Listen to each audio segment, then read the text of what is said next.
Ghusl, taking a bath, something which we do every day. But if you think about it, it's a pretty important part of your religion, because if you are not ritually pure, you cannot perform some important religious deeds. And how much time and effort you put into learning the correct manner of ghusl, and how consciously and how well you perform the ghusl, shows your concern for the way you stand before Allah. Because al-ghuslu amana bayna al-abdi wa bayna rabbihi. Ghusl is a trust between you and your Rabb. And we really can't emphasize the importance of ghusl enough. In this series, we will begin the discussion with the obligatory ghusl, which will be helpful to you when you are in a hurry or if there is not enough time to take a complete ghusl. Next, I will take you step by step through the etiquettes of the complete ghusl, where we will discuss the sunnah acts of ghusl. And finally, in the next video, we will answer some frequently asked questions about ghusl.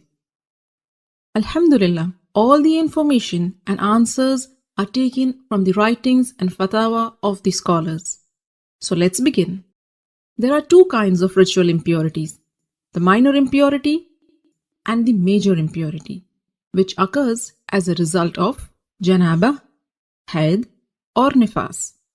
To achieve tahara from the minor impurity, you only need to renew your wudu, ablution, whereas in the case of major impurity, you need to take a ghusl. And ghusl can be taken in two ways: a complete ghusl with all the sunnahs of the Prophet, and a partial or a sufficient ghusl, which means only doing what is obligatory to free yourself from the ritual impurity. So what are these obligatory acts of ghusl? A beforehand niyyah, intention that you are taking this bath to purify yourself from the major ritual impurity, rinsing your mouth and nose, and letting water run over your entire body at least once. Make sure it reaches every part of it, even your scalp, under the thick hair.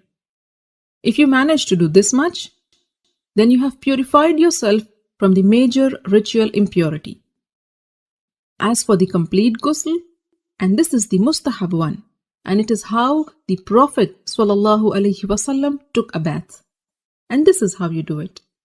Begin with an intention to purify yourself from the major impurity. Then say Bismillah. Wash your hands 3 times. Then with your left hand, wash your private parts and anywhere else that is contaminated with traces of impurity. Then make a complete wudu, just as you would for prayers. Then pour water over your head 3 times, rubbing and making sure that it thoroughly reaches your scalp.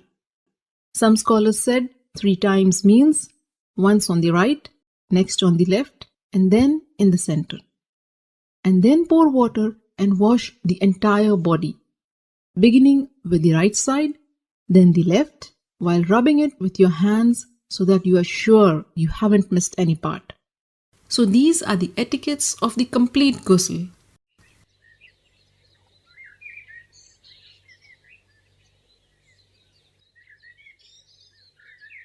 Ghusl essentially means letting water run over every part of your body. So if you are wearing a ring, you should move it.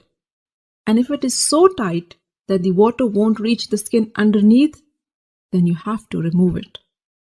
Cosmetic items which form a barrier and prevent the water from reaching your skin must also be taken off. In a narration of Maymuna radiallahu ta'ala anha, it is mentioned that the Prophet sallallahu alaihi wasallam moved away from the spot where he had been taking ghusl, and then he washed his feet.